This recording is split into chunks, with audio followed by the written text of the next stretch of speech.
नमस्कार।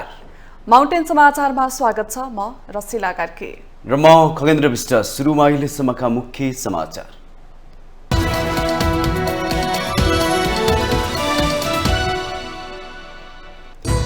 प्रधानमन्त्री प्रचण्डको भारत भ्रमणका क्रममा 7वटा सम्झौतामा हस्ताक्षर। नेपालबाट 10 वर्षमा 10,000 मेगावाट विद्युत किन्ने मोदीको घोषणा।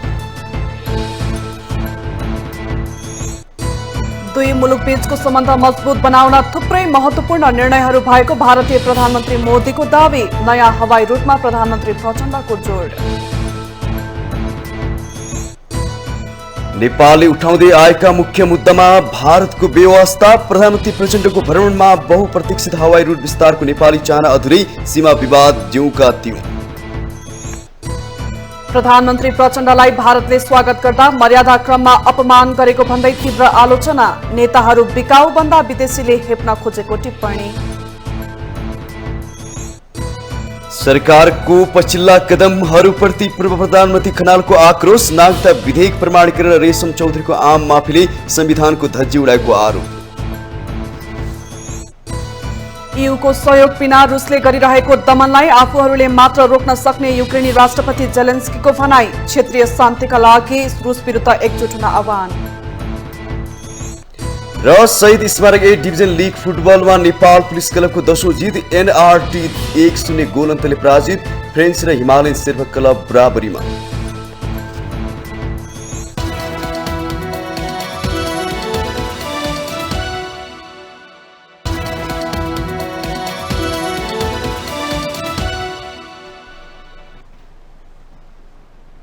अब समाचार विस्तारमा। प्रधानमन्त्री पुष्पकमल दाहाल प्रचण्डको भारत भ्रमणका क्रममा दुई मुलुकबीच विभिन्न विषयमा सम्झौता भएको छ। भारतको नयाँ दिल्ली स्थित हैदराबाद हाउसमा भारतीय समकक्षी नरेन्द्र मोदीसँग प्रधानमन्त्री प्रचण्डको भेटवार्ता भएको थियो। त्यस लगत्तै प्रतिनिधि मण्डल स्तरीय वार्ताका क्रममा दुई मुलुकबीच पारवहन, ऊर्जा, पूर्वाधार लगायतका 7 विषयमा सम्झौतामा हस्ताक्षर भएको छ। एक रिपोर्ट। हैदराबाद हाउसमा बिहिबार आयोजित संयुक्त पत्रकार सम्मेलनमा सम्झौता पत्रहरू आदान प्रदान गरिएको थियो। नेपाल र भारत बीच दीर्घकालीन विद्युत व्यापारका लागि प्रारम्भिक सम्झौतामा हस्ताक्षर भएको छ। ऊर्जा सचिव स्तरमा दीर्घकालीन विद्युत व्यापार लङ टर्म पीपीएका लागि प्रारम्भिक सम्झौता भएको हो। नेपालले भारतसँग दीर्घकालीन विद्युत व्यापारबारे अन्तरसरकारी सम्झौता गर्न प्रस्ताव गरेको थियो। त्यसअनुसार भारतले 25 वर्षका लागि दीर्घकालीन विद्युत व्यापार गर्न सम्झौता गर्ने सहमति जनाएको हो। भारतसँग प्रस्ताव गरेको सम्झौता भएसँगै दीर्घकालीन विद्युत खरिद सम्झौता गर्न र सरकारी तवरमै बिजुली किनबेचको संयन्त्र बनाउन सहज हुनेछ। 2वटा पेट्रोलियम पाइपलाइन र पेट्रोलियम भण्डारणका 3 परियोजना बनाउने पनि समझदारी भएको छ। समझदारी अनुसार भारतको सिलगुढीदेखि झापाको 4 आलीसम्म पेट्रोलियम पाइपलाइन निर्माण हुनेछ। यस्तै अमलेखगञ्जसम्म रहेको हालको पेट्रोलियम पाइपलाइनलाई विस्तार गरेर चितवनको लोथरसम्म ल्याउन पनि दुई देशबीच समझदारी भएको छ। यी 3 परियोजनाको कुल लगानी 17 अर्ब रुपियाँ भन्दा बढीको हुनेछ। त्यसैगरी सुदूरपश्चिम प्रदेशको कञ्चनपुरमा सुक्खा बन्दरगाह निर्माण गर्न नेपाल र भारत बीच सहमति भएको छ। उक्त परियोजना कञ्चनपुरको दुधारा चाँदनी क्षेत्रमा निर्माण हुनेछ। फोकोट कर्णाली भारतीय कम्पनी एनएचपीसीको समेत लगानीमा निर्माण हुने भएको छ। भारतीय कम्पनीको 51% र विद्युत उत्पादन कम्पनीको 49% शेयर स्वामित्व रहने सम्झौतामा उल्लेख छ। आयोजनाको लागत करिब 61 अर्ब 86 करोड हुने अनुमान गरिएको छ। अरूढ तेस्रो जलविद्युत आयोजना निर्माण गरिरहेको भारतीय कम्पनी सज्जल विद्युत निगमले नै तल्लो अरूण जलविद्युत आयोजना पनि निर्माण गर्ने समझदारी भएको छ। नेपाल र भारत बीच क्यूआर कोड मार्फत वित्तीय कारोबार गर्न द्विपक्षीय सम्झौता भएको छ। परराष्ट्र मामिला अध्ययन प्रतिष्ठान र सुषमा स्वराज इन्स्टिच्युट बेस सहकारी हुने भएको छ। पत्रकार सम्मेलनमा दुई देशका प्रधानमन्त्रीले नेपाल र भारत बीच बिजुली व्यापारका लागि महत्वपूर्ण मानिएको न्यू बुटवल गोरखपुर अन्तर्देशीय प्रसारण लाइनको शिलान्यास गर्नुभयो। त्यसैगरी भारतको बथनाबाट मोरङको विराटनगर भन्सार परिसरसम्मको कार्गो रेल सेवाको पनि उहाँहरूले उद्घाटन गर्नुभयो। नेपालगञ्ज सुक्खा बन्दरगाहको पनि उद्घाटन गरिएको छ। माउन्टेन टिभी एसडीका लागि विद्या तामाङ, काठमाडौँ।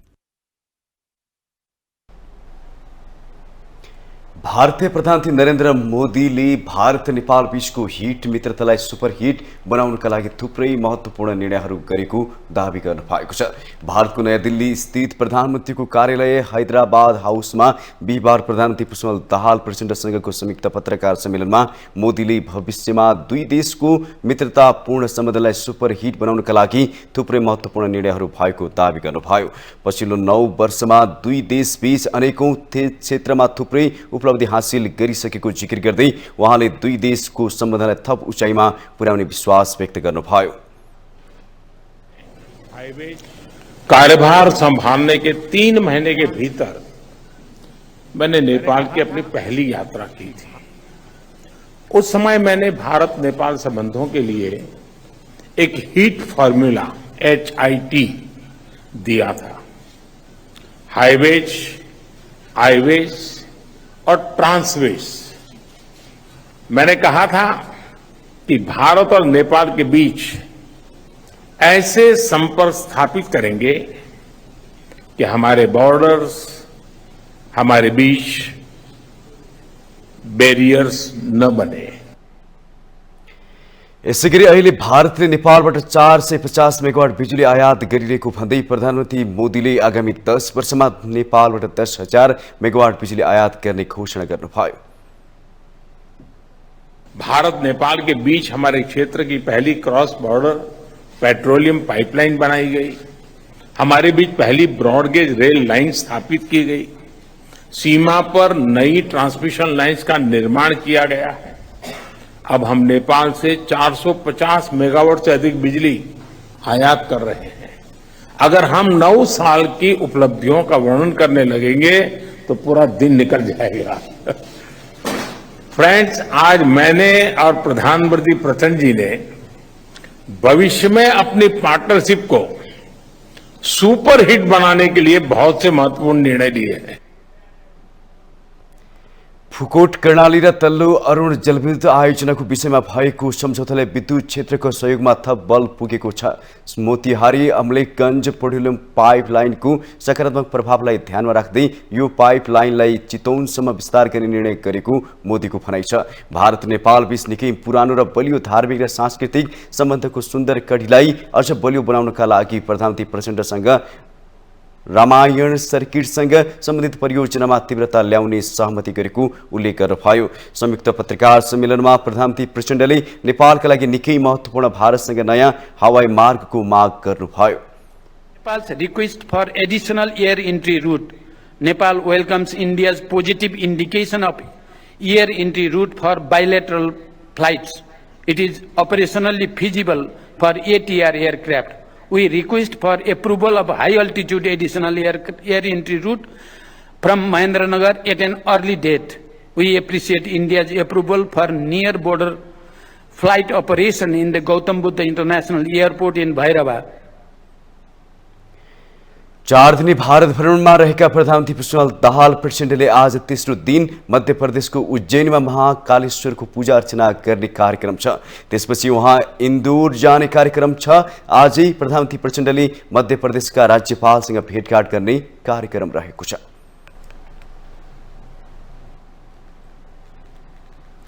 यसैबीच प्रधानमन्त्री पुष्पकमल दाहाल प्रचण्डले भारतका राष्ट्रपति द्रौपदी मुर्मुसँग पनि शिष्टाचार भेटवार्ता गर्नु भएको छ।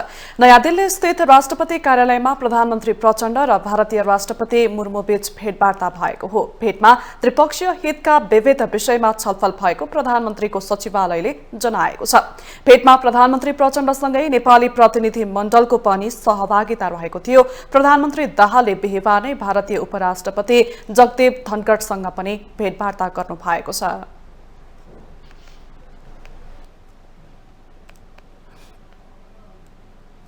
प्रधानमन्त्री प्रचण्डले भारत भ्रमण ऐतिहासिक हुने जिकिर गर्नु भएको थियो।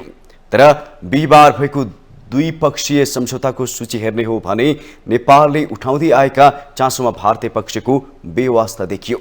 अरबौं ऋणमा बनाइएका 2वटा विमानस्थलका लागि सहज हुने हवाई रुटमा भारतले सहमति जनाएन। ईपीजी प्रतिवेदन, सीमा विवाद लगायतका विषय छलफलको औपचारिक एजेन्डा नै बन्न सकेनन्। एक रिपोर्ट। प्रधानमन्त्री प्रचण्डको यसपटकको भ्रमणमा नेपालले चाहेका मुख्य 3 एजेन्डा थिए। 1. बंगलादेशसँग विद्युत व्यापारका लागि भारतले प्रसारण लाइन दिने सम्बन्धी सहमति।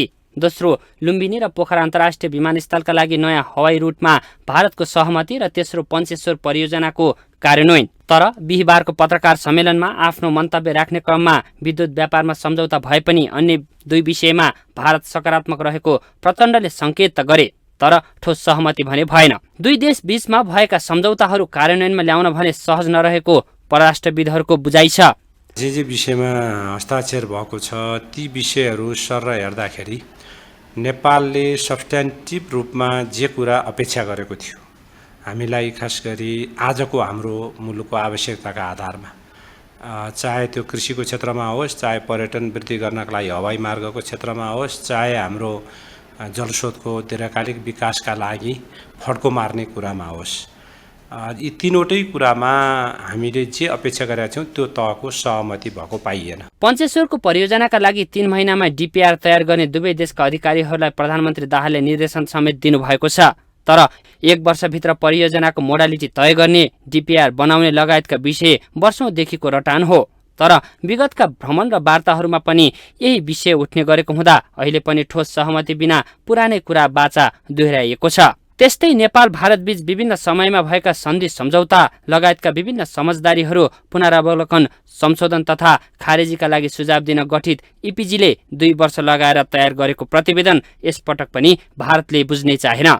आखिर भारतले आफू अनुकूल सन्धि सम्झौता गर्ने तर नेपालले उठाएका विषयमा किन चासो राख्न चाहँदैन?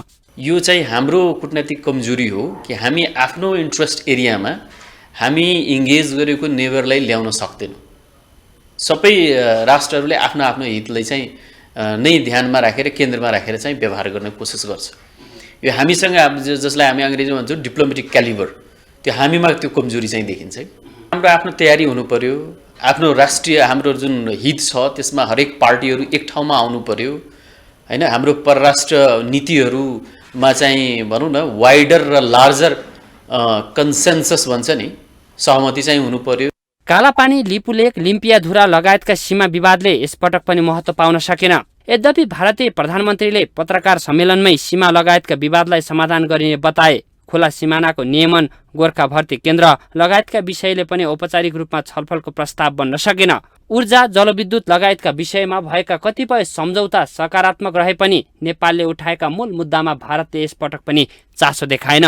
माउन्टेन टेलिभिजन एचडीका लागि बटुकराज गिरीको रिपोर्ट। प्रधानमन्त्री पुष्पकमल दाहाल प्रचण्डलाई नयाँ दिल्लीमा भारत सरकारले गरेको स्वागतप्रति स्वदेशमा विभिन्न टिक्का टिप्पणीहरू भइरहेका छन्। धेरैको मुखबाट सुनिन्छ यो प्रधानमन्त्री प्रचण्डप्रतिको बेवास्ता हो, तर यो विषयलाई गहिरिएर हेर्ने हो भने यो प्रचण्डको नभई नेपाल प्रतिकै अपमान हो। नेताहरूकै कार्यशैलीले मुलुक कमजोर हुँदाको परिणाम सायद अझै केही वर्ष नेपाल र नेपालीले भोग्नुपर्नेछ।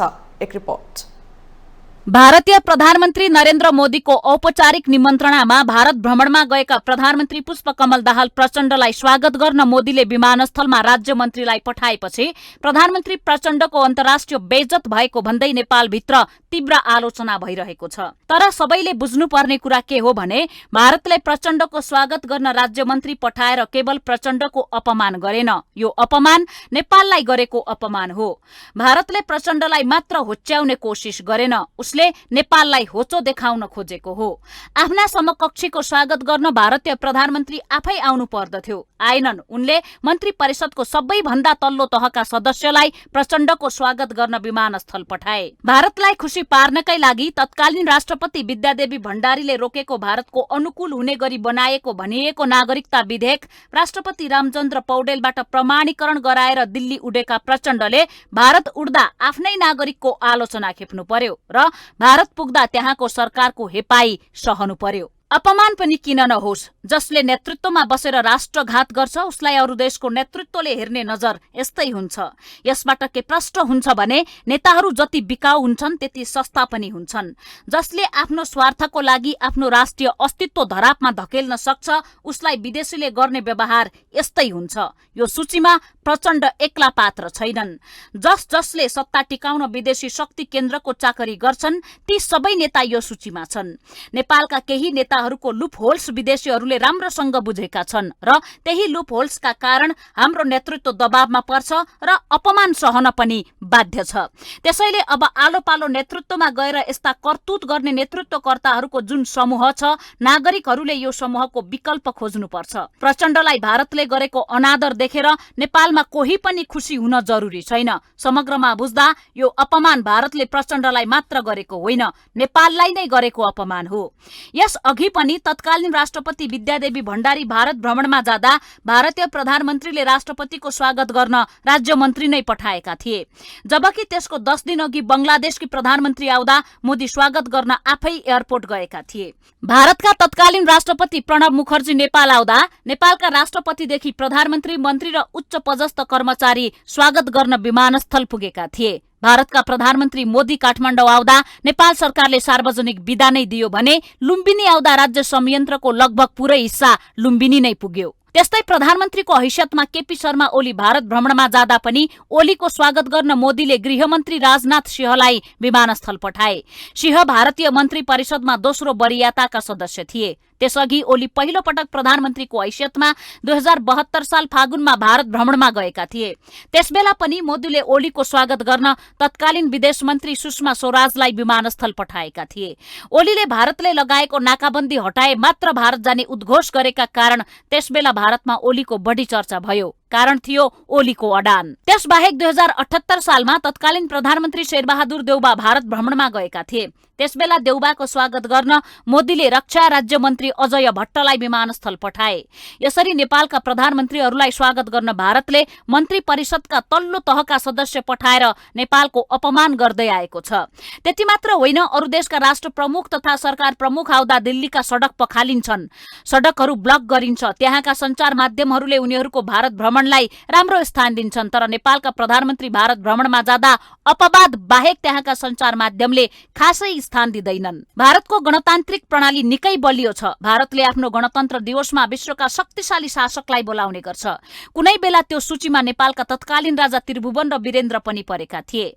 सन् 1951 मा राजा त्रिभुवन र सन् 1999 मा राजा वीरेन्द्रलाई भारतले आफ्नो गणतन्त्र दिवसको अवसरमा प्रमुख अतिथि बनाएको थियो। त्यति मात्र होइन, तत्कालीन अमेरिकी राष्ट्रपति रोनाल्ड रेगनले राजा वीरेन्द्रलाई अमेरिकाको राजकीय भ्रमणमा बोलाएर भव्य स्वागत गरेका थिए। भेटवार्तामा तत्कालीन राजा वीरेन्द्रले अमेरिकी राष्ट्रपति रेगनलाई हामीलाई अरूको दृष्टिकोणले नहेर, अरूको कुरा सुनेर हाम्रो मूल्याङ्कन नगर, छुट्टै राष्ट्रका रूपमा हेर र पृथक धारणा कायम गर अनि ठूला राष्ट्रको हैसियतले हामीलाई आर्थिक सहयोग गर्दा अपमानजनक शर्त नराख भनेको इतिहास स्मरण योग्य छ।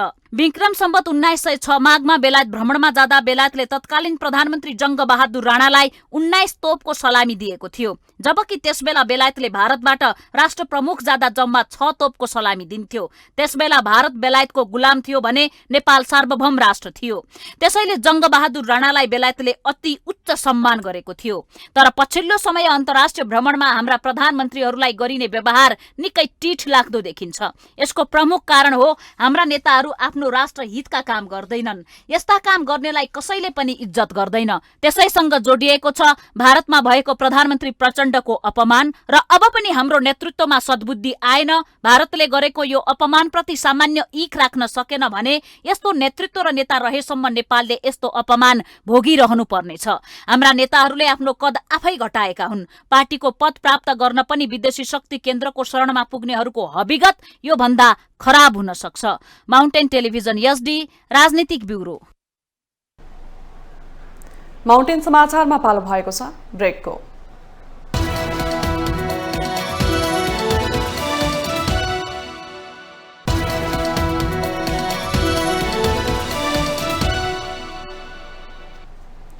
ब्रेकपछि स्वागत छ बाँकी समाचार। अतिथि देवो भव यो पूर्वीय दर्शनको मूल मन्त्र हो। नेपाल र भारतका जनजनमा यो शब्द झुन्डिएको छ। तर राजनीतिक स्तरमा नेपाल जब भारतको अतिथि बन्छ तब सम्बन्धमा कहीँ न कहीँ हार्दिकता छैन भन्ने देखिन्छ। प्रधानमन्त्री प्रचण्डको नयाँ दिल्लीमा गरिएको फिक्का स्वागत एक व्यक्तिको सवाल नभई भारतीय राजनीतिको नेपाल हेर्ने चस्मा कस्तो छ भन्ने प्रश्न हुन्छ। जुन कुरा नेपाली जनताले सहज रूपमा पचाएनन्। एक रिपोर्ट। यति बेला प्रधानमन्त्री पुष्पकमल दाहाल प्रचण्ड भारत भ्रमणमा हुनुहुन्छ। बुधबार नयाँ दिल्ली स्थित इन्दिरा गान्धी विमानस्थलमा ओर्लिनुभएका प्रधानमन्त्री प्रचण्डलाई स्वागत गर्दा केही अविश्वसनीय र अपेक्षाभन्दा फरक दृश्य देखियो। कुनै पनि मुलुकबाट आउने अतिथिलाई स्वागत गर्न समकक्षीको उपस्थिति हुनुपर्ने हो, तर प्रधानमन्त्री मोदीले स्वागतका लागि पाइला अघि सारेनन्। विदेश मामिला तथा संस्कृति राज्यमन्त्री मीनाक्षी लेखी बाहेक कुनै अन्य मन्त्री नै देखिएनन्। 4-5 जना नतर्कीको बीचमा अस्वाभाविक ढंगले प्रधानमन्त्री प्रचण्डलाई उभ्याइयो। स्वागतको यो तरिकालाई नेपालप्रति भारतको हेपाहा प्रवृत्ति भन्न मिल्दैन? के यसले नेपालको गरिमामाथि ठेस लाग्दैन?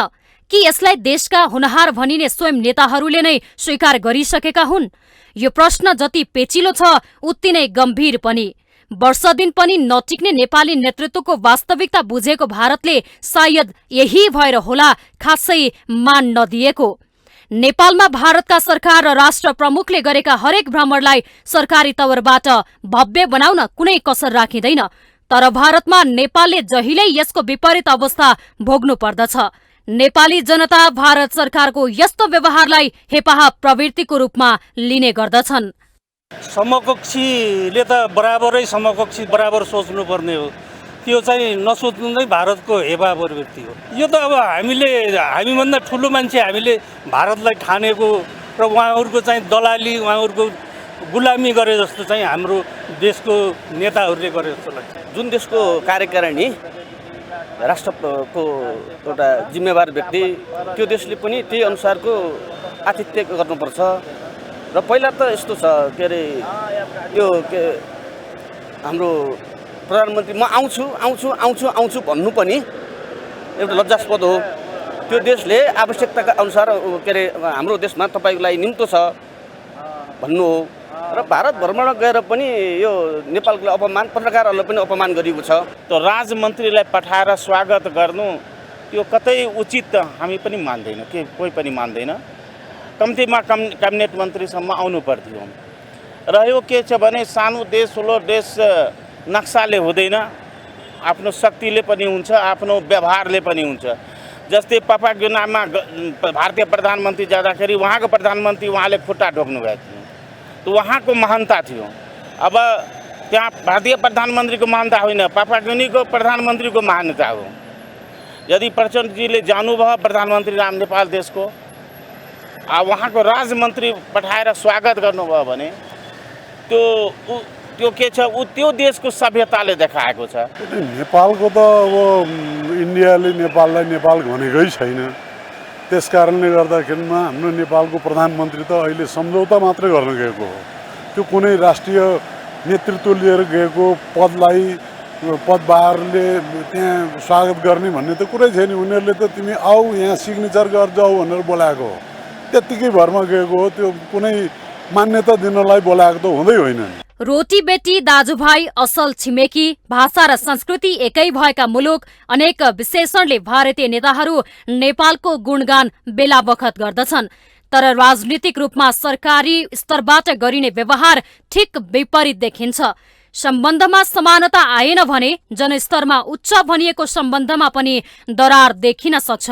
यो विषयलाई भारतले बुझ्न ढिलाइ गर्न हुँदैन।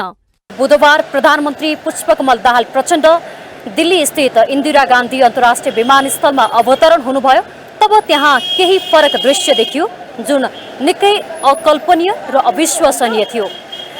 त्यहाँ प्रधानमन्त्रीको स्वागतका लागि न त कुनै उच्च पदस्थ व्यक्तिहरूको उपस्थिति नै थियो, न त कुनै मन्त्रीहरू सिवाय विदेश राज्य मन्त्री तथा संस्कृति मन्त्रीको।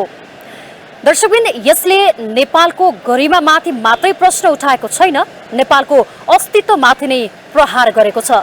माउन्टेन टेलिभिजन एचडीका लागि क्यामेरामा विक्रम साकेका साथमा बिन्दु अधिकारी, काठमाडौँ। पूर्व प्रधानमन्त्री झलनाथ खनालले राष्ट्रपतिबाट नागरिकता विधेयक प्रमाणीकरण गर्नु संविधान विपरीत भएको बताउनु भएको छ। बिहीबार काठमाडौँमा आयोजित एक कार्यक्रममा उहाँले कुनै पनि विधेयक संसदले पास गरेपछि प्रमाणीकरणका लागि पठाउने अधिकारी भनेको संसदको सभामुख मात्रै हुने स्पष्ट गर्नुभयो। मन्त्री परिषदको सिफारिसमा विधेयक प्रमाणीकरण गराउनु संविधान विपरीत भएको खनालको भनाइरहेको छ। 15 दिनभित्रमा प्रमाणीकरण नभए विधेयक जीवित नहुने पनि उहाँले स्पष्ट पार्नुभयो। उहाँले एउटा अधिवेशनमा प्रमाणीकरण नभएको विधेयक जस्ताको तस्तै राष्ट्रपति समक्ष जान नसक्ने भन्दै सरकारले कानून मिचेको आरोप पनि लगाउनु भयो। त्यो विधेयक बनेन भने अर्को अधिवेशनमा त्यो जस्ताको तस्तै जान सक्दैन, त्यसको मृत्यु, त्यो निष्क्रिय हुन्छ, अर्कोमा फेरि लानुपर्ने। अहिले यो प्रमाणीकरणै गर्नुपर्ने आवश्यकता थियो भने यो विधेयकलाई फेरि यो संसदमा लगेर व्यापक छलफल गरेर त्यहाँबाट पास गरेर अनि सभामुखले ल प्रमाणीकरण गर्नु पर्यो भनेर लगेको भए मात्रै पनि प्रक्रियाको कुरा मिल्थ्यो। तर यी कुनै पनि कुराहरू नगरी संविधानलाई ठाडै कुल्चेर जुन ढङ्गले भयो मेरो मानसिकताले मानेको छैन। खनालले टिकापुर घटनामा दोषी ठहर भई सजाय काटिरहेका रेशम चौधरीलाई गणतन्त्र दिवसको दिन आम माफी दिनु गलत भएको टिप्पणी गर्नुभयो। उहाँले जिल्ला उच्च र सर्वोच्च अदालतले अपराधी करार गरी जेल सजाय सुनाएकाले राजनैतिक विषय हो भनेर बनाएर उन्मुक्ति दिनु गलत भएको बताउनुभयो। अधिवेशनमा त्यो विधेयक बनेन भने अर्को अधिवेशनमा त्यो जस्ताको तस्तै जान सक्दैन, त्यसको मृत्यु, त्यो निष्क्रिय हुन्छ, अर्कोमा फेरि लानुपर्ने। अहिले यो प्रमाणीकरणै गर्नुपर्ने आवश्यकता थियो भने यो विधेयकलाई फेरि यो संसदमा लगेर व्यापक छलफल गरेर त्यहाँबाट पास गरेर अनि सभामुखले ल प्रमाणीकरण गर्नु पर्यो भनेर लगेको भए मात्रै पनि प्रक्रियाको कुरा मिल्थ्यो। तर यी कुनै पनि कुराहरू नगरी संविधानलाई ठाडै कुल्चेर जुन ढङ्गले भयो मेरो मानसिकताले मानेको छैन। पूर्व प्रधानमन्त्री खनालले पूर्व राजा ज्ञानेन्द्र शाहको आलोचना गर्दै देशमा गुण्डागर्दी सह्य नहुने चेतावनी दिनुभयो। उहाँले पूर्व राजा शाहलाई राप्रपाको अध्यक्ष बनेर चुनावी प्रतिस्पर्धामा आउन पनि चुनौती दिनुभयो। सर्प पालन प्रकरणमा अनियमितता भेटे सजाय भोग्न तयार रहेको उहाँको भनाइरहेको छ।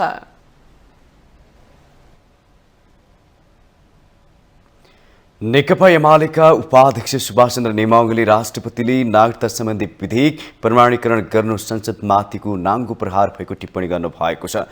उपाध्यक्ष नेमाङले राष्ट्रपतिबाट नागरिकता सम्बन्धी विधेयक प्रमाणीकरण हुनु जनताको अधिकारमाथि र संसदमाथि नाङ्गो प्रहार भएको टिप्पणी गर्नु भएको हो।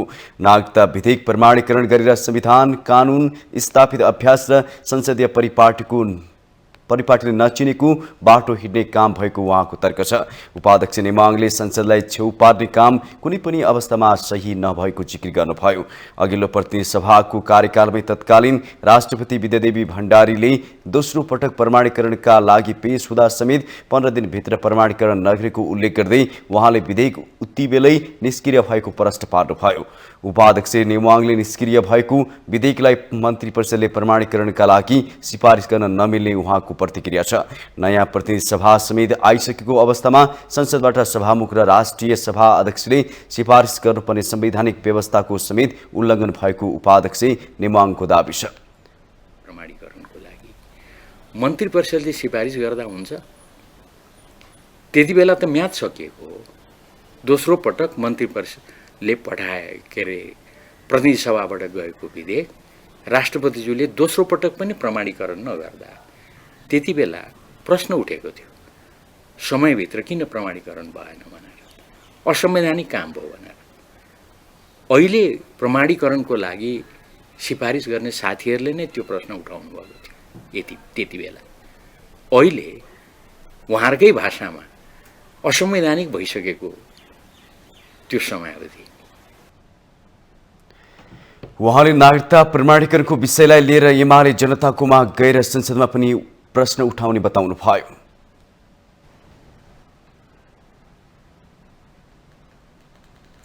नेपाली कांग्रेसका महामन्त्री गगन कुमार थापाले पार्टीभित्रका सबै गुटहरूलाई भत्काउनु पर्ने बताउनु भएको छ। बिहिबार नेपाल छापाखाना तथा संचार सम्बन्ध श्रमिक संघको आयोजनामा काठमाडौँमा भएको आजको राजनैतिक अवस्था र ट्रेड युनियन विषयक विचार गोष्ठीमा महामन्त्री थापाले कांग्रेस पुनर्निर्माणका निम्ति सबै गुटहरूलाई भत्काउनु पर्ने बताउनु भएको हो।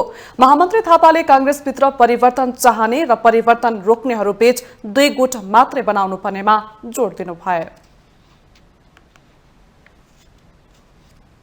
नेपाली कांग्रेस पार्टीभित्र अबैलाई सुधार्ने भने कांग्रेसभित्र हामीले भएको गुट सबै भत्काउनुपर्छ। जम्मा कांग्रेसमा 2टा गुट छ भन्ने भनौँ, जम्मा 2टा गुट कांग्रेसमा। अब एउटा गुट भनेको कांग्रेसमा परिवर्तन चाहने गुट, एउटा गुट भनेको परिवर्तन रोक्ने गुट।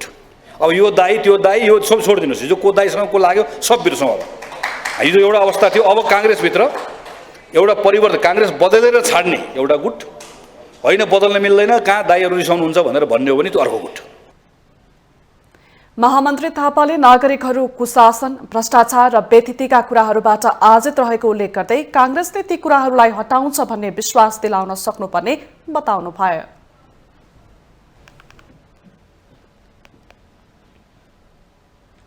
सरकारले सांसद विकास कोषलाई छुट्याएको रकम कक्षा 11 र 12 को शिक्षालाई निशुल्क गराउन खर्च गर्न रुलिङको माग गर्दै अन्धेरा सोभिले सभामुखको ध्यानाकर्षण गराएको छ। नेकपा एमाले निकट अखिल नेपाल राष्ट्रिय स्वतन्त्र विद्यार्थी युनियनले सरकारले आर्थिक वर्ष 2080-81 को बजेटमा समावेश गरेको सांसद विकास कोषको रकम कक्षा 11 र 12 को शिक्षा निशुल्क गर्नका लागि खर्च गराउन माग गरेको हो। अन्धेरा सोभिले बिहिबार सभामुख देवराज घिमिरेलाई ध्यानाकर्षण पत्र बुझाउँदै यसको निम्ति सरकारलाई रुलिङ गर्न आग्रह गरेको छ। देशको अर्थतन्त्र शिथिल भएको बेलामा सांसद विकास कोषको स्थापना गरी सांसदहरूलाई 5-5 करोड रुपियाँ वितरण गर्नुले सांसदहरू जन उत्तरदायी नभएको पत्रमा उल्लेख छ। अधिकारको रूपमा ग्यारेन्टी गरेको तर कार्यान्वयनमा नआएको माध्यमिक शिक्षाको कक्षा 11 र 12 को शिक्षालाई निशुल्क गराउने कार्यमा खर्च गर्ने व्यवस्था मिलाउन सरकारलाई रुलिङ गर्न सम्माननीय सभामुखबाट हामी अनुरोध गर्दछौँ। विगतमा धेरै पटक बदनामी कमाइसकेको यस कार्यक्रमलाई संसद मार्फत संशोधन गरी वर्तमान बजेटबाट हटाउन पहल गरी जनअपेक्षा अनुसारको बजेट निर्माणमा नेपाल सरकार र संसद सदस्यहरूको ध्यान नीति तथा कानुन निर्माणमा केन्द्रित गर्न सम्माननीय सभामुखजीको महत्त्वपूर्ण र नेतृत्वदायी भूमिका निर्वाह गर्नुहुनेछ भन्ने हामीले पूर्ण विश्वास लिएका छौँ। हार्दिक अभिनन्दन। ज्ञापन पत्र बुझ्दै सभामुख देवराज घिमिरेले ध्यानाकर्षण भएको भन्दै सरकार, संसद लगायत राज्यका अङ्गहरूको आफ्नो क्षेत्राधिकार हुने मनन गर्न आग्रह गर्नुभयो। जहाँसम्म तपाईँहरूले उठाउनु भएको खास गरिकन सांसद क्षेत्र विकास कोषको व्यवस्था चाहिँ यो खासै आवश्यकता भन्दा पनि यो चाहिँ ठिक ढङ्गबाट सदुपयोग पनि भइरहेको छैन र राष्ट्रिय आर्थिक स्थिति यस्तो बेलामा जनप्रतिनिधिहरूलाई यो खालको प्रबन्ध गर्नु चाहिँ उचित भएन भन्ने कुरा राख्नु भएको छ। मैले यसमा धेरै भन्ने भन्दा पनि मेरो ध्यान आकर्षण भएको छ र आफ्नो आफ्नो क्षेत्राधिकार हुन्छ। अब त्यो मैले आफ्नो ठाउँबाट खेल्नुपर्ने भूमिकालाई मैले खेल्ने नै छु। ज्ञापन पत्र बुझाउनका लागि अन्धेरा सोभिका अध्यक्ष श्रमिक बडाल लगायतको प्रतिनिधिमण्डल सिंहदरबार स्थित सभामुख घिमिरेको कार्यकक्षमा पुगेको थियो। माउन्टेन समाचारमा पालो भएको छ ब्रेकको।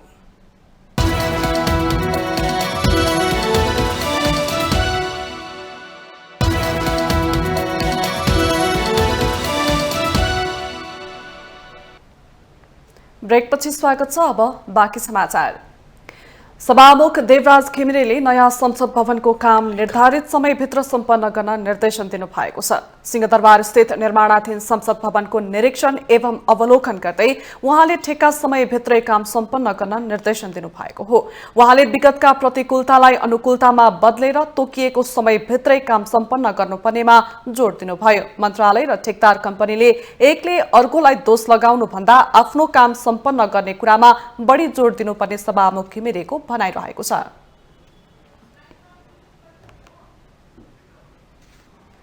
मैले पहिलोपल्ट हेरेको हो हैन, समयको हिसाबले त जे अघि आइहाल्यो कुराहरू धेरै। अब समयको हिसाबले त्यति गएनौँ, तर विश्वास के छ भने अब यसले स्पिड लिन्छ भने होइन, सबै लाग्नुपर्छ, बढ्नुपर्छ। त्यो मेरो कारणले होइन, राष्ट्रको आवश्यकताको कारणले हो। त्यो पूर्ति गर्नको लागि हामी सबै हिजोका प्रतिकूलताहरूलाई अब अनुकूलतामा बदलेको स्थिति छ, त्यसमाथि हामी विश्वास गरौँ। हिजो प्रतिकूलताहरू थिए, थपे पनि हिजो त्यो टार्गेट मिट गर्न सकेनौँ। अब अनुकूलताहरू चाहिँ पेमेन्टको अनुकूलता, अब यो के अरे एलसी खोल्ने अनुकूलता, सामानहरूको अर्डर गर्ने अनुकूलता जे उहाँहरूले बताउनु भएको छ यसले अब विश्वास गरौँ हामी के भने समयभित्र गर्न सक्छौँ। यस्तै उपसभामुख इन्दिरा राणाले समयको दुरुपयोग गर्नु भ्रष्टाचार सरह हुने भन्दै नयाँ संसद भवन निर्माण प्रक्रिया समयमै सम्पन्न हुनुपर्ने बताउनुभयो। उहाँले निर्माणको काम सब कन्ट्र्याक्टर राखेर भए पनि समयमै सक्नुपर्नेमा जोड दिनुभयो। दुरुपयोग भनेको पनि करप्सनमा म चाहिँ लिन्छु। यत्रो अवधिसम्म नहुनु भनेको तुरुन्तै एक्सन लिनुपर्छ कि मुखले बोलेर मिठो मिठो शब्द बोलेर होइन एक्सनमा आउनुपर्छ अनि मात्रै हामी सफल हुन्छौँ कुनै पनि कुरामा। म त रातारात पुल बनाउने मान्छे हो। त्यो बाटो नभएको ठाउँमा पनि के अरे आफै बसेर के अरे मुढा राखेर पुल बनाएर हिँड्ने मान्छे हो म होइन। त्यसले गर्दाखेरि म चाहिँ यो स्पिडमा हुनुपर्छ। यदि छैन भने अघि नै भने सब कन्ट्र्याक्टर राखेर भए पनि उहाँहरूले समय जुन उहाँले एग्री गर्नुभएको छ त्यति समयमा सिधाउनुपर्छ। कसो भने टेन्डर लिने हिसाबले मान्छेले त्यो पनि दाम पनि कम राख्छ गर्छ, क्वालिटी हुनु पर्यो होइन। अवलोकनका क्रममा शहरी विकास मन्त्री सीता गुरुङले नयाँ संसद भवन निर्माणको म्याद सरकारले थप्न नसक्ने स्पष्ट गर्नुभयो। यसअघि पनि 2 पटकसम्म म्याद थपिसकेको भन्दै उहाँले अब ठेक्का समय थप्न नसक्ने बताउनुभयो। मन्त्री गुरुङले आउँदो हिउँदे अधिवेशन नयाँ संसद भवनबाटै सुरु हुने भएकाले कामलाई तीव्रता दिन पनि निर्देशन दिनुभयो। हिउँदे अधिवेशन यहीँबाट सम्पन्न गर्नु सुरुवात गर्नुपर्छ भन्ने अठोटका साथ यहाँ म आए पछाडि निरन्तर यसलाई फलो गरिरहेको छु र निर्माणको काम अलिकति सुस्त थियो। यसलाई अलिक छिटो अगाडि बढाउनुहोस् भन्ने हुँदाखेरि अस्ति म आउँदा भन्दा अलिकति केही प्रगति चाहिँ भएको छ। अब अगाडि बढाउनको निम्ति चाहिँ उहाँहरूले जुन जनशक्ति छ जनशक्ति अत्यन्तै थोरै छ त्यसलाई बढाउनुपर्छ र हाम्रो मन्त्रालयबाट भुक्तानी दिने कुरामा नीतिगत निर्णय गर्ने कुरामा काहीँ कतै कमजोरी चाहिँ कमी कमजोरी भएको छ भने हामी जतिखेर पनि निर्णय गर्न तयार छौँ। तर उहाँहरूले काम चाहिँ टाइममा गर्नुपर्छ। हामी म्याद थप्ने रहर छैन। मन्त्री गुरुङले काममा कुनै व्यवधान भए हटाएर नीतिगत निर्णय गर्न र समयमै भुक्तानी गर्न मन्त्रालय सक्षम रहेको उल्लेख गर्नुभयो।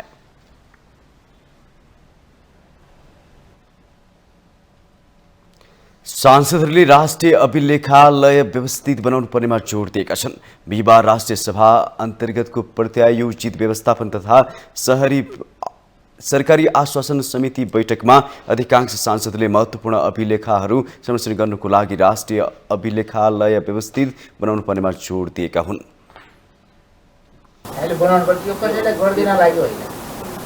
हामीलाई चाहिने भए हुनाले राष्ट्रलाई चाहिनेछ देखाउनलाई गर्ने होइन नि त, आवश्यकता पूर्ति गर्नका लागि होइन त्यसलाई गर्ने कुरा हो।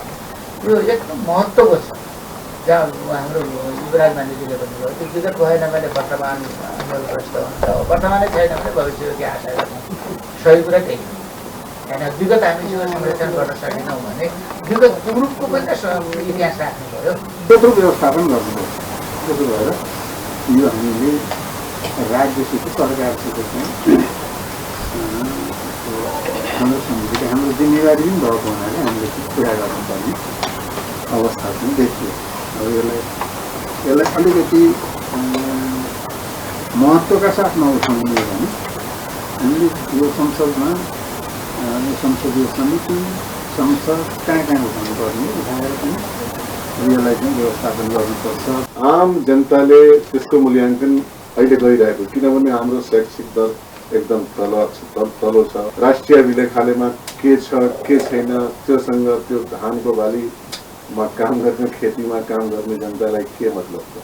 तर वास्तवमा उहाँले मान्यजीहरूले भने जस्तै हाम्रो राष्ट्रको यो धरोहरलाई कसरी जोगाउनु पर्यो त्यो हाम्रो जिम्मेवारी। यो यस्तो कारणले गर्दाखेरि हामीले यसलाई चाहिँ पास त गर्न सकेका छैनौँ। तर मस्यौदा चाहिँ हामीले छलफल गरेर 2 वर्ष अगाडि 3 वर्ष अगाडि नै हामीले पेश गरिसकेका अवस्थामा छ। त्यसलाई पनि हामीले उठान गरेर गर्नुपर्ने छ भने हामीले गत वर्ष मात्रै हामीले यो जब सन्धि सम्झौतासँग त्यो गरिसकेपछि सन्धि सम्झौताहरू सङ्कलन गर्ने र तिनीहरूको व्यवस्थापन गर्ने र कार्ययोजना पनि हामीले तयार गरेका छौँ। त्यसमा चाहिँ हामी प्रधानमन्त्री कार्यालयका प्रतिनिधि, कानुन मन्त्रालयका प्रतिनिधि, त्यस्तै गरेर विज्ञको रूपमा चाहिँ पहिलाको हाम्रो मन्त्री जो एकजना हुनुहुन्थ्यो माधव पौडेल, उहाँ समेत राखेर एउटा समिति नै बनाएर हामीले एउटा कार्ययोजना पनि तयार गरिसकेका। सांसदहरूले प्रदेश तथा स्थानीय तहमा सार्वजनिक तथा अभिलेख व्यवस्थापन सम्बन्धी कानूनहरू निर्माण गर्नुपर्ने सुझाव समेत दिएका छन्।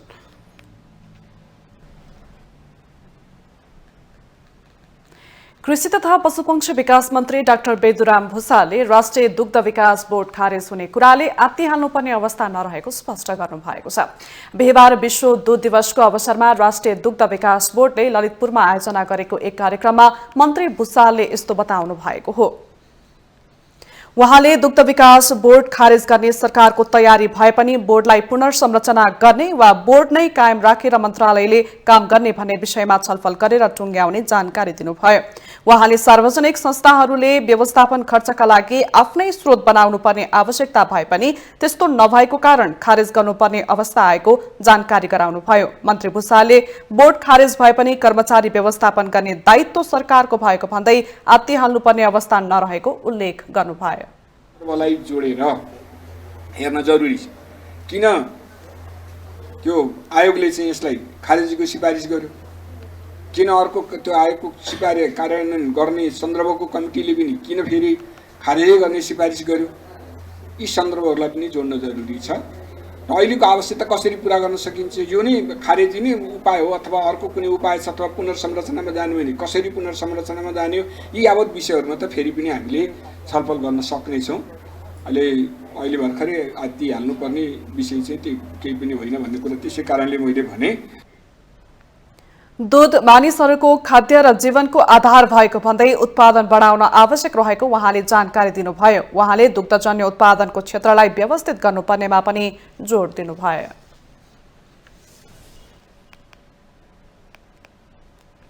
राष्ट्रिय योजना आयोगका पूर्व उपाध्यक्ष पुष्पराज कडेलले सांसद र मन्त्रीको तजविजमा हाल्ने सशर्त अनुदान नियन्त्रण नभएसम्म बजेट उचित ठाउँमा प्रयोग नहुने बताउनु भएको छ।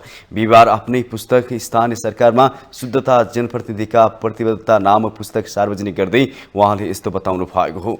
यस्तो अवस्थाको अन्त्य नभएसम्म सरकारको पुँजीगत खर्च समेत नहुने भन्दै कडेलले 3 महिनामा मन्त्री परिवर्तन हुने र मन्त्री भइसकेपछि अध्ययन नभए योजनामा रकम विनियोजन हुँदा पुँजीगत खर्च हुने अवस्था नहुने तर्क गर्नुभयो। पुँजीगत खर्चको पाटो दुःखदायी नै भयो हेर्नुहोस्। अब त चाहिँ हामी क्रमशः डेट ट्र्यापमा, म त डेट ट्र्यापमा जाने बेला भएको छैन भन्थेँ मैले, डेट ट्र्यापमा जाने स्थितिमा देखियो। अहिले पुँजीगत खर्च चाहिँ 3 खर्ब 2 अर्ब, ब्याज र चाहिँ ऋण तिर्नको लागि लाग्ने चाहिँ 3 खर्ब 7 अर्ब भनेपछि पुँजीगत खर्च भन्दा त्यो बढी हो अनुमानमै। राष्ट्रिय गौरवका आयोजनाका काम साधारण खर्च गर्ने रकम कम हुने डरले नभए हुन्थ्यो भन्ने अवस्थामा पुगेको उहाँले टिप्पणी गर्नुभयो।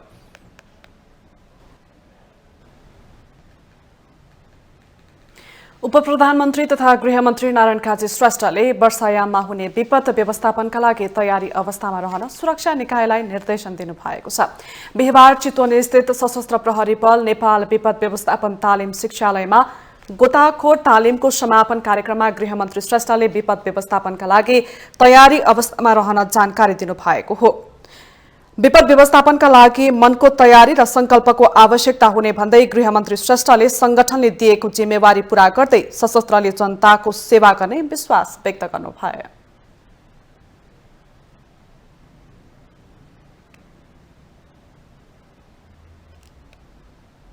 वर्षाको सिजन सुरु हुन लागेको छ। बाढी, पहिरो, डुबानका समस्याहरू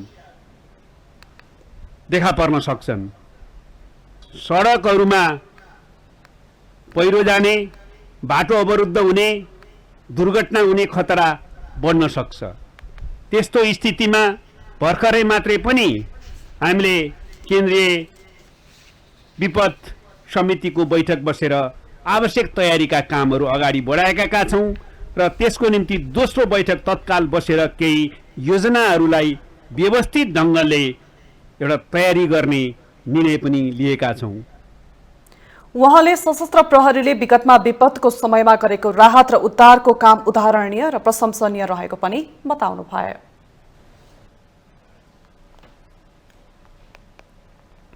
नेपाली कांग्रेसका सभापति शेरबहादुर देउवाले दुवै खुट्टा गुमाएका हरि बुढामगरले सगरमाथाको आरोहण गर्नु देशको लागि गर्वको विषय भएको बताउनु भएको छ। बिहिबार निजी निवास धुमराईमा पार्टीको तर्फबाट कीर्तिमानी आरोही मगरलाई सम्मान गर्दै उहाँले यस्तो बताउनु भएको हो। उहाँले दुवै खुट्टा गुमाएर पनि हरेस नखाइकन सगरमाथाको सफल आरोहण गर्नु महत्त्वपूर्ण रहेको बताउनु भयो। उहाँले दुवै खुट्टा गुमाएर पनि सगरमाथाको सफल आरोहण गर्नु कुनै पार्टीको मात्रै नभई देशकै लागि गर्वको विषय भएको उल्लेख गर्नुभयो।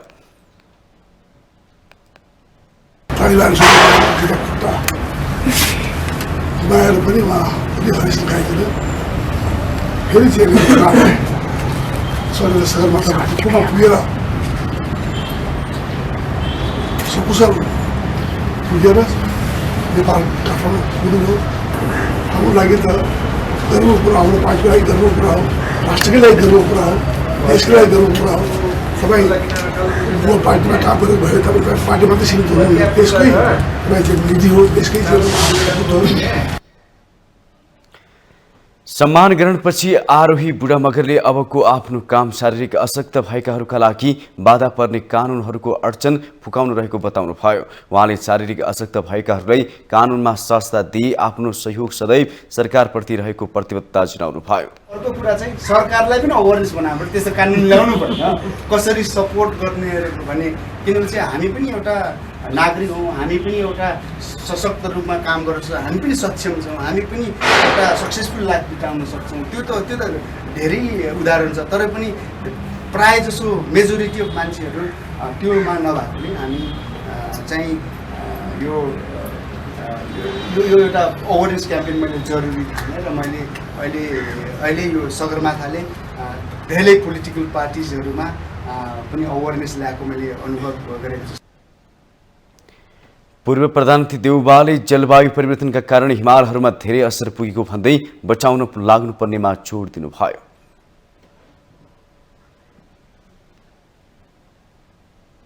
हामीसँग आर्थिक अन्तर्राष्ट्रिय खेल समाचार बाँकी नै छन्। माउन्टेन समाचार पालो भएको छ ब्रेकको।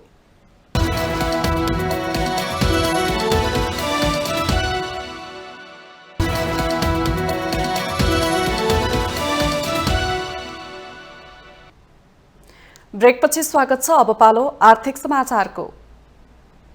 आर्थिक समाचारको साथमा जगदम्बा सुपर साइन तथा ग्याल्बा प्लस जीवनभरको भरोसा। रिद्धि सिद्धि सिमेन्ट रोबोटिक ल्याबमा बनेको स्मार्ट सिमेन्ट।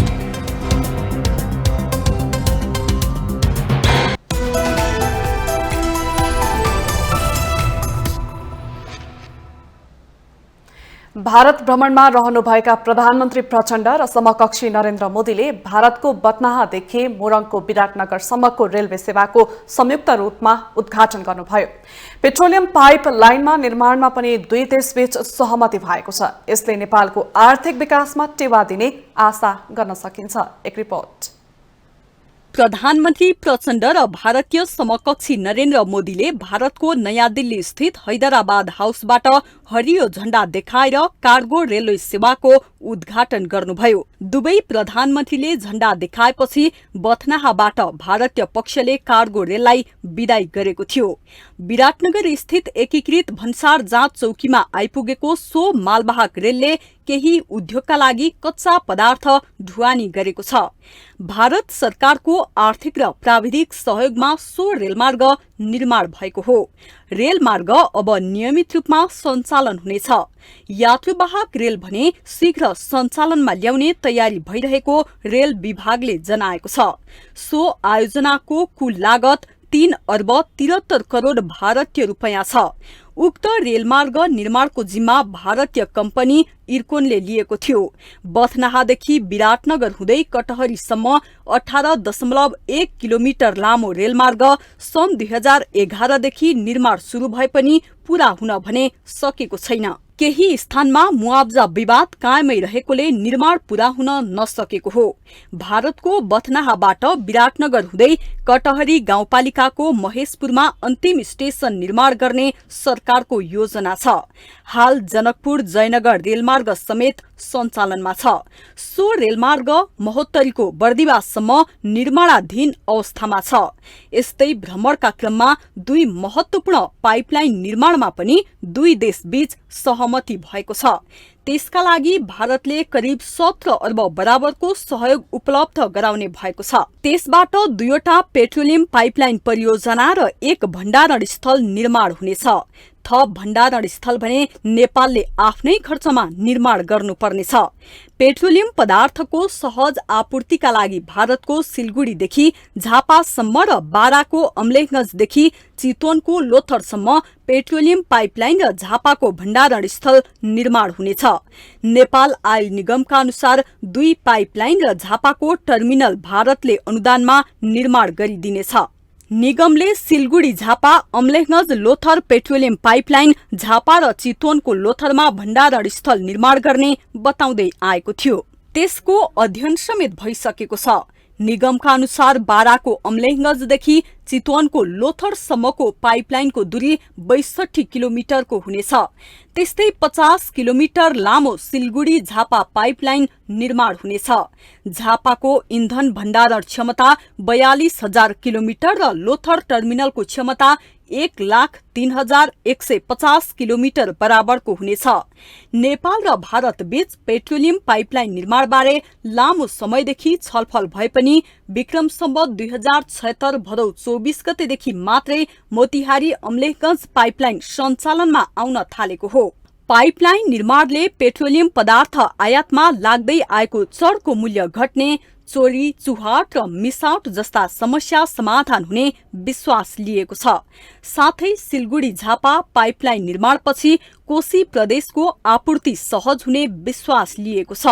इन्धन ढुवानीमा ठूलो खर्च गरिरहेको सरकारले त्यसलाई कम गर्न पेट्रोलियम पाइपलाइन निर्माणलाई प्राथमिकतामा राखेको हो। अब पालो अन्तर्राष्ट्रिय समाचारको।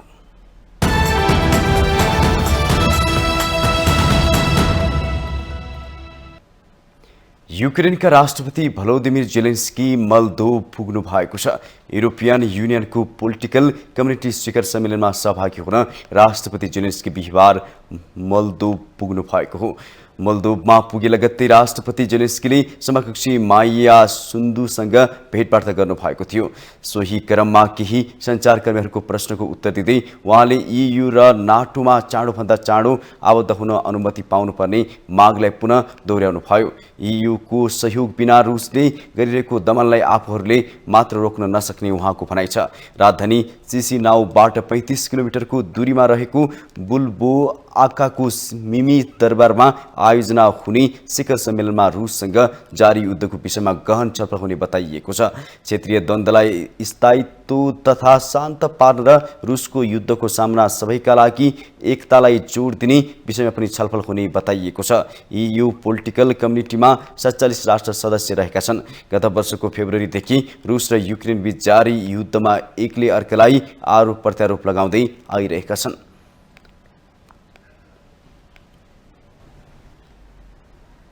अब खेल समाचार।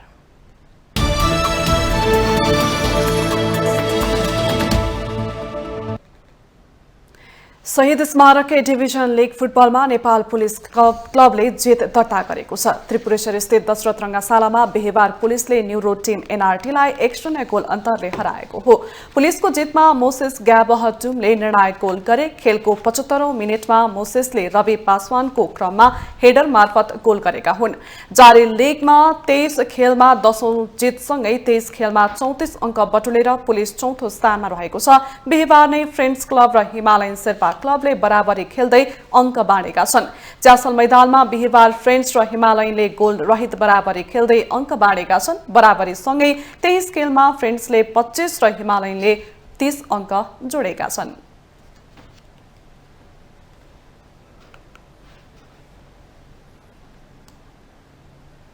माउन्टेन समाचारमा पालो भएको छ ब्रेकको।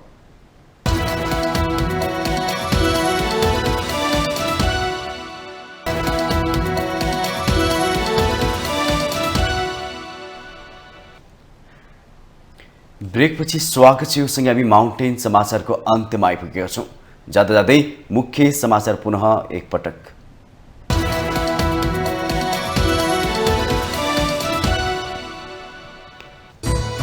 प्रधानमन्त्री प्रचण्डको भारत भ्रमणका क्रममा 7वटा सम्झौतामा हस्ताक्षर। नेपालबाट 10 वर्षमा 10,000 मेगावाट विद्युत किन्ने मोदीको घोषणा। दुई मुलुक बीचको सम्बन्ध मजबुत बनाउन थुप्रै महत्वपूर्ण निर्णयहरू भएको भारतीय प्रधानमन्त्री मोदीको दावी। नयाँ हवाई रूटमा प्रधानमन्त्री प्रचण्डको जोड। नेपालले उठाउँदै आएका मुख्य मुद्दामा भारतको बेवास्ता। प्रधानमन्त्री प्रचण्डको भ्रमणमा बहुप्रतीक्षित हवाई रूट विस्तारको नेपाली चाहना अधुरै, सीमा विवाद ज्यूका त्यौं। प्रधानमन्त्री प्रचण्डलाई भारतले स्वागत गर्दा मर्यादा क्रममा अपमान गरेको भन्दै तीव्र आलोचना। नेताहरू बिकाउ बन्दा विदेशीले हेप्न खोजेको टिप्पणी।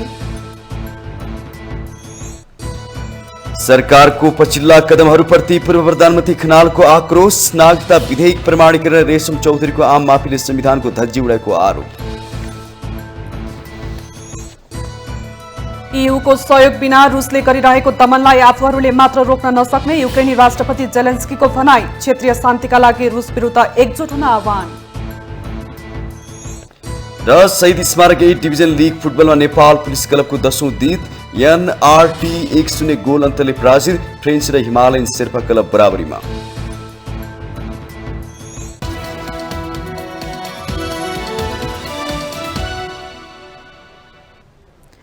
माउन्टेन समाचार अहिलेलाई यति नै। सत्य, तथ्य र निष्पक्ष समाचारका लागि माउन्टेन टेलिभिजन HD हेर्दै रहनुहोला।